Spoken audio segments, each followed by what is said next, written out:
Madu apa neh? Madu rasane kae lho tukang gamburi. Tukang nginceng melok-melok iki.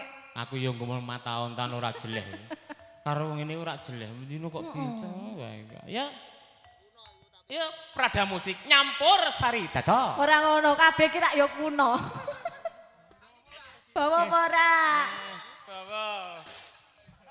Jampi tumah. Saiki. Ora malam Jumat. Kira nek kok sore.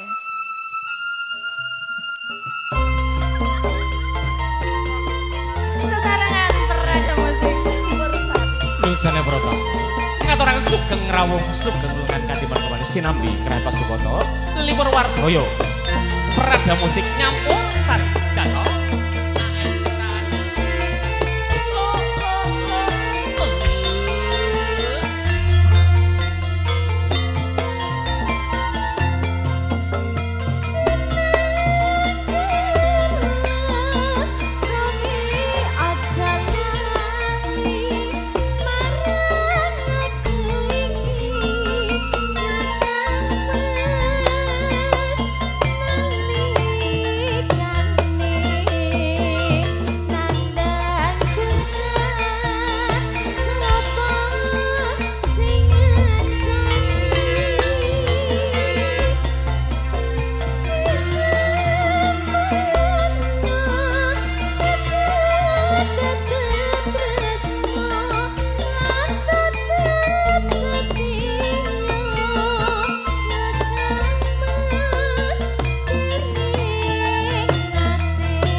Bengok-bengok ki ada dua tanda.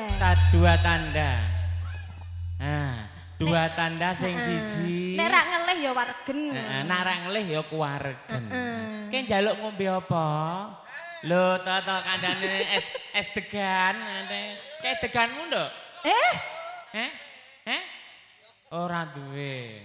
Kok le cuwat-cuwet kaya manuk ngelen kae. Kok ya. Monggo SS. Loh, monggo SS. Ya langsung apa?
kok semlilire kok jan temenan gitu. Ayo Mas. Mbok dibuka sithik, Nduk. Apa nih? Iku lho maksude tabir-tabir sing sampeyan. Njok disingkap to. Oh iya jane ngono ora apa-apa. Alhamdulillah. Ambok disebuli kene.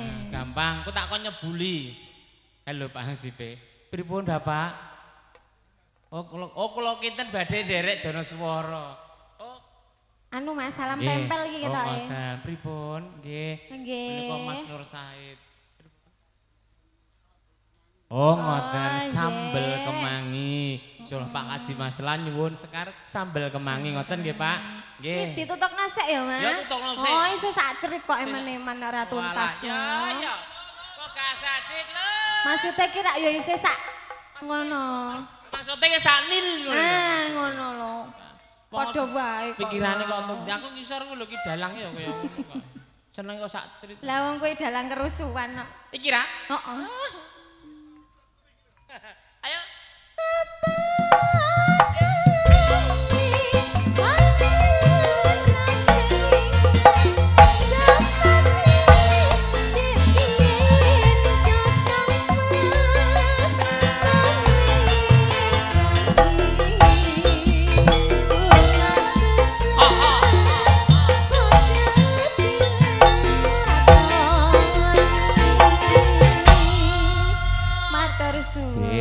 Matur suwun diajeng, alhamdulillah. Nggih.